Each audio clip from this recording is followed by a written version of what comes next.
তো hi everyone, এবারে তোমাদের second semester calculator maths theory education অনার্সের সাজেশনস দিয়ে দেবো।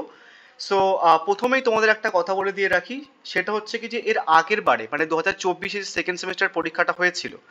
তুমি যদি চাও তাহলে আমার আগের বারে সাজেশনস চেক করতে পারো। জাস্ট কোশ্চেন্সটা নেবে 2024-এর অনার্সের কোশ্চেন্স এবং সাজেশন চেক করবে। দেখবে সব কটা প্রশ্ন ইনক্লুডিং 2 মার্কস একটা সাজেশন থেকেই সমস্ত প্রশ্ন কমন চলে এসেছিল। 10 মার্কস কমন চলে এসেছিল এই সাজেশন, মানে একটাই সাজেশন ভিডিও পোস্ট করেছিলাম আমি অনার্সদের জন্য। সেপারেটলি কোনো 2 মার্কসের ভিডিও পোস্ট করিনি বা 5 মার্কসের পোস্ট করিনি, একটাই পোস্ট করেছিলাম। সেখান থেকে 2 মার্কস, 5 মার্কস এবং 10 মার্কস কমন চলে এসেছিল। তুমি চাইলে চেক করে দেখতে পারো অনার্সের কোশ্চেন 2024। তো সেইভাবেই 2025 আমি একটা সাজেশন বানিয়ে দিচ্ছি। এই প্রশ্ন থেকেই তোমরা সমস্ত প্রশ্ন কমন পেয়ে যাবে। 10 মার্কসের প্রশ্ন কমন পেয়ে যাবে, 5 মার্কসের প্রশ্ন কমন পেয়ে যাবে এবং 2 মার্কসের প্রশ্ন কিন্তু কমন পেয়ে যাবে। 2 মার্কসের জন্য দু একটা প্রশ্ন চাইলে দেখতে পারো, মানে ইউটিউবে সাজেশন ভিডিও পোস্ট করা হচ্ছে 2 মার্কসের জন্য, সেটা দেখতে পারো। সার্চ করবে 2 মার্কসের প্রশ্ন এডুকেশনস বা এডুকেশন সাজেশনস ইয়ার আদার পান্ডা বলে সার্চ করবে, পেয়ে যাবে কিন্তু। ঠিক আছে? এবং এখানে যে প্রশ্নগুলো দিয়েছি তুমি যদি সবগুলো করে যাও তাহলে সমস্ত প্রশ্ন ইনক্লুডিং যে কটা অড প্রশ্ন আসবে, এর আগের বারে 2024-এ অড প্রশ্নগুলো কমন চলে হয়েছিল। তো তুমি যদি এখানটায় সমস্ত প্রশ্নগুলো করে যাও, ইভেন অড প্রশ্নগুলো কিন্তু কমন পেয়ে যাবে। তো চলো কোশ্চেনগুলো দেখে নাও। প্রথম মোস্ট ইম্পর্টেন্ট প্রশ্ন অনার্সদের জন্য, সেটা হচ্ছে কি এটা, মনোবিদ্যার একটি সংজ্ঞা দাও। মনোবিদ্যা শিক্ষা ও মনোবিজ্ঞানের কিভাবে সম্পর্কযুক্ত সেটা লেখো, বা প্রশ্নটা ঘুরে আসতে পারে শিক্ষা মনোবিজ্ঞানের সংজ্ঞা দাও, শিক্ষা মনোবিজ্ঞানের সম্পর্ক আলোচনা করো। মোস্ট ইম্পর্টেন্ট প্রশ্ন তোমাদের দেখো 10 মার্কসের 4টে প্রশ্ন আসবে। তো কেউ যদি রিস্ক নিতে চাও তাহলে আমার যে 3টে স্টার মারা প্রশ্নগুলো রয়েছে শুধু সেগুলো করে গেলেও তুমি কিন্তু মোটামুটি এই 4টে প্রশ্ন কমন পেয়ে যাবে প্রত্যেক কটা অধ্যায় থেকে। আমি তো অধ্যায় ভিত্তিক দিচ্ছি, তাও 3টে স্টার মারা প্রশ্নগুলো যদি শুধু করে যাও তাহলেও কিন্তু তুমি মোটামুটি 4টে প্রশ্ন কমন পেয়ে যাবে। বাট একটুখানি রিস্ক হতে পারে, ওই কারণের জন্য কিছু এক্সট্রা প্রশ্ন করতে পারো তুমি। আদারওয়াইজ 3টে স্টার মারা প্রশ্নগুলো করলে এনাফ, যারা রিস্ক নিতে চাইছো। নেক্সট মোস্ট ইম্পর্টেন্ট প্রশ্ন, এই প্রথম অধ্যায় থেকে এর আগের বারে অনার্সদের 2টো প্রশ্ন দিয়েছিল, তোমাদের তো 4টে প্রশ্ন দেয় 10 মার্কসের। তো যে কোনো একটা অধ্যায় থেকে 2টো 10 মার্কসের প্রশ্ন দেয়। তো তুমি একটা প্ল্যান করতে পারো, আরও শর্ট প্ল্যান বলে দিচ্ছি। আর যদি রিস্ক নিতে চাও তাহলে শুধু 3 স্টার মারা প্রশ্নগুলো করে যাও, তাহলে 10 মার্কসের প্রশ্ন কমন পেয়ে যাবে। 5 মার্কসের জন্য তোমাকে করতেই হবে অন্য প্রশ্নগুলো, সেটা আলাদা ব্যাপার। এবং তুমি আর একটা প্ল্যান করতে পারো, সেটা হচ্ছে কি যে কোনো 2টো চ্যাপ্টারের সমস্ত 5 মার্কস সমস্ত 10 মার্কস করে যাওয়ার পরে লাস্টের যে কোনো একটা চ্যাপ্টার, মানে যে কোনো 2 চ্যাপ্টার সমস্ত প্রশ্ন করবে। সে 10 মার্কস হোক, 5 মার্কস হোক, সমস্ত প্রশ্ন করবে। এবং 3 নম্বর যে কোনো একটা অধ্যায় থেকে তুমি শুধু 10 মার্কসের প্রশ্নগুলো করে যেতে পারো, 5 মার্কসের প্রশ্ন না করলেও চলে যাবে। এটা একটা শর্ট প্ল্যানিং, বুঝতে পারছো?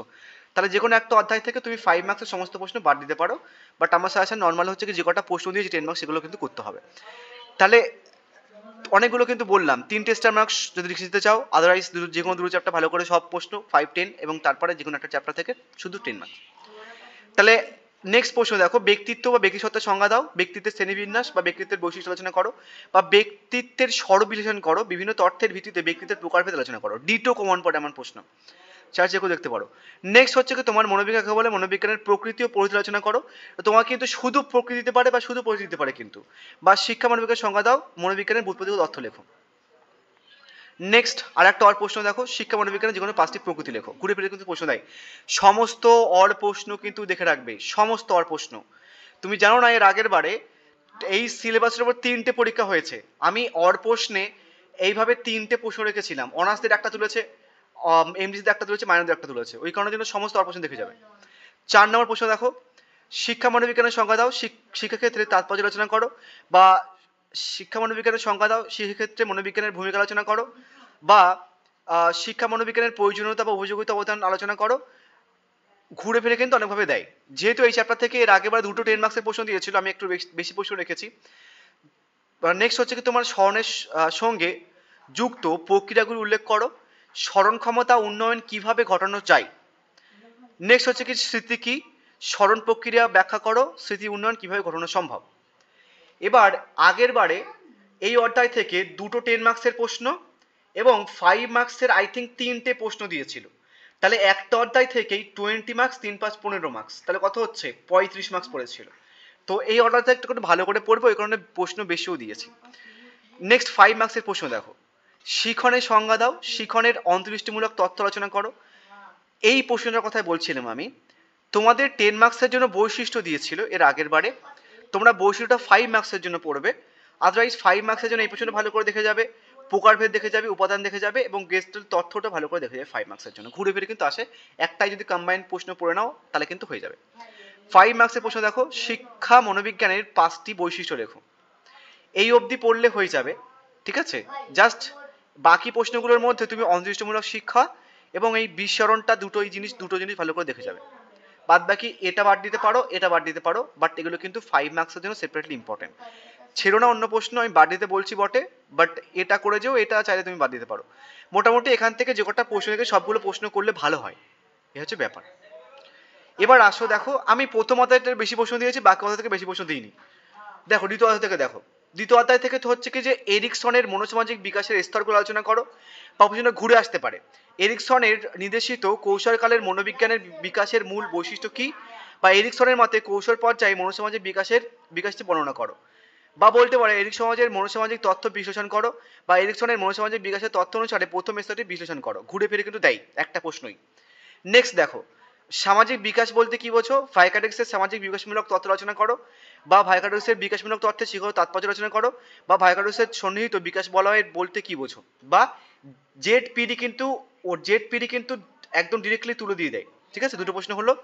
3 নম্বর প্রশ্ন হচ্ছে কি পিয়াজোর জ্ঞানমূলক বিকাশের তথ্যটি বিশ্লেষণ করো, বা পিয়াজোর তথ্য অনুযায়ী গ্যাসমূলক বিকাশের বিভিন্ন স্তর বা তাৎপর্য লেখো, বা বলতে পারে পিয়াজোর মত অনুযায়ী জ্ঞানমূলক সংগঠন কি। 3টে প্রশ্ন। আর একটা প্রশ্ন দিয়েছে পিয়াজোর জ্ঞান প্রজ্ঞামূলক তথ্যের সংবেদন সঞ্চালকমূলক স্তর এবং প্রাক সক্রিয় স্তরের বৈশিষ্ট্য আলোচনা করো। পিয়াজোর প্রজ্ঞামূলক বিকাশ তত্ত্বের সংবেদন সঞ্চালনমূলক স্তরের বৈশিষ্ট্য আলোচনা করো। তাহলে এই থেকে আমি 4টে প্রশ্ন দিয়েছি 10 মার্কসের জন্য। বাট ট্রিপল স্টার কোনটা বলেছি, ট্রিপল স্টার হচ্ছে কি তোমার, এখানে তো ট্রিপল স্টার দিইনি, বাট আমি তোমাকে দিয়ে দিচ্ছি, এটা একটা ট্রিপল স্টার এবং এটা একটা ট্রিপল স্টার, ঠিক আছে। এবার 5 মার্কসের প্রশ্ন দেখো, ফাইগেটের জ্ঞানের বিকাশ তথ্য, কোহেলবার্গের নৈতিক বিকাশের তত্ত্ব শিখো তাৎপর্যটা। এই প্রশ্নটা কতভাবে ঘুরে আসে দেখো, কোহেলবার্গের নৈতিক বিকাশ তত্ত্বের পর্যায়, কোহেলবার্গের নৈতিক বিকাশ তত্ত্বটা আলোচনা করো, এই স্তর আলোচনা করো, প্রয়োগ আলোচনা করো। আর একটা প্রশ্ন দিয়েছি 5 মার্কসের জন্য, দেখে রাখবে এটা, কিন্তু এটা দেখে যাবে 5 মার্কসের জন্য।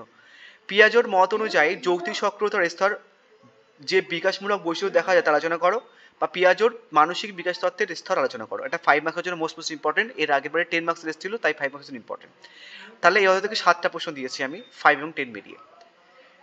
আর একটা অর প্রশ্ন দেখে যেতে পারো, প্রকার বিকাশ কাকে বলে, প্রকারমূলক বিকাশের তথ্যের যৌক্তিক সক্রিয়তার স্তরের বৈশিষ্ট্য শিখো তাৎপর্য আলোচনা করো। 3 নম্বর অধ্যায় থেকে দেখো, 3 নম্বর অধ্যায়ে মোস্ট ইম্পর্টেন্ট প্রশ্ন হচ্ছে কি এটা ট্রিপল স্টার প্রশ্ন। বুদ্ধির সংজ্ঞা দাও, বুদ্ধির অভিকার ব্যবহার লেখো, বুদ্ধির অভিকার উদাহরণ সহ শ্রেণীবিভাগ করো, বুদ্ধির অভিকার ব্যবহার লেখো। একটা প্রশ্ন দুভাবে ঘুরে আসতে পারে, দিয়ে দিলাম। মোস্ট ইম্পর্টেন্ট প্রশ্ন। নেক্সট হচ্ছে কি স্পিয়ারম্যানের দ্বিউপাদান তত্ত্ব, এটাও ট্রিপল স্টার প্রশ্ন। এই তত্ত্বে শিখো তাৎপর্য উল্লেখ করো, বা বলতে পারি স্পিয়ারম্যানের বুদ্ধি তত্ত্ব চিত্র সহকারে আলোচনা করো, বুদ্ধির অভিকার 3টি ব্যবহার লেখো। আমি যে প্রশ্নগুলো দিচ্ছি, এই প্রশ্নগুলোর বাইরে তুমি কোনো প্রশ্ন দেখতে পাবে না, যতই কঠিন প্রশ্ন করুক। বুদ্ধির অভিজ্ঞতা বলতে কি বলছো, বুদ্ধির অভিজ্ঞার উদাহরণ সহ বিভাগ করো, বুদ্ধির অভিজ্ঞার 3টি উপযোগিতা ব্যবহার লেখো, প্রাকবিক বুদ্ধি ধারণা ব্যাখ্যা করো। তাহলে কটা প্রশ্ন দিয়েছি, 4টে। তাহলে দ্বিতীয় অধ্যায় থেকে 4টে প্রশ্ন দিয়েছি, তৃতীয় অধ্যায় থেকে 4টে প্রশ্ন দিয়েছি 10 মার্কসের জন্য। আর প্রথম অধ্যায় একটু বেশি প্রশ্ন দিয়েছি, আই থিঙ্ক 5টা দিয়েছি, বাট 3টে ট্রিপল স্টার প্রশ্ন দিয়েছি। তো তুমি 3টে ট্রিপল স্টার প্রশ্ন করলে প্রথম থেকে একটা 10 মার্কসের প্রশ্ন কমন পেয়ে যাবে হামেশাই, দুটো কমন পেয়ে যেতে পারো। এবার 5 মার্কসের প্রশ্ন দেখো, 5 মার্কসের প্রশ্ন তোমাদের সব থেকে বেশি ইম্পর্টেন্ট প্রশ্ন হচ্ছে এটা বিশাল ইম্পর্টেন্ট প্রশ্ন। 5 মার্কসের প্রশ্ন দ্বিশক্তি গঠন তথ্য, বিশাল ইম্পর্টেন্ট প্রশ্ন। প্রশ্নটা ঘুরে আসে দুভাবে, দেখে নেবে কিন্তু। প্রত্যেক কটা অর প্রশ্ন আমার যেগুলো দিয়েছি সেগুলো দেখে যাবে, তার কারণ এই সাজেশনটা কিন্তু প্রচণ্ড খেটে বানানো। কাইন্ড অফ তুমি এই সাজেশনের মধ্যে টোটাল 2011 থেকে 2024 অব্দি সমস্ত কোশ্চেন্স পাবে প্রিভিয়াস ইয়ার। এমন নয় যে ফাও নর্মাল হচ্ছে সবকটা প্রশ্ন কমন পড়ে, মানে অনেকগুলো প্রিভিয়াস ইয়ার খেটে ফুটে নর্মালি অ্যাড করা। এনিওয়েজ, নেক্সট হচ্ছে কি ইম্পর্টেন্ট প্রশ্নকে থর্নডাইকের শিখরের গৌণসূত্র আলোচনা করো, এর ব্যবহার লেখো, বা থর্নডাইকের বহু উপাদান তত্ত্ব, এটাও কিন্তু মোস্ট ইম্পর্টেন্ট প্রশ্ন থর্নডাইক। নেক্সট হয়ে গেছে সাজেশনস। তাহলে ওরা থেকে জাস্ট দুটো দিয়েছি 5 মার্কসের প্রশ্ন ওদের থেকে, ঠিক আছে। তো যে কটা প্রশ্ন আমি দিলাম সব কটা প্রশ্ন দেখে গেলে তাহলে এর বাইরে কোনো প্রশ্ন তুমি পাবে না পরীক্ষায় দেখতে। সব কটা প্রশ্ন 100% কমন পেয়ে যাবে, সমস্ত ইনক্লুডিং অর প্রশ্ন, 2 মার্কসের, 5 মার্কসের সব। So thank you so much.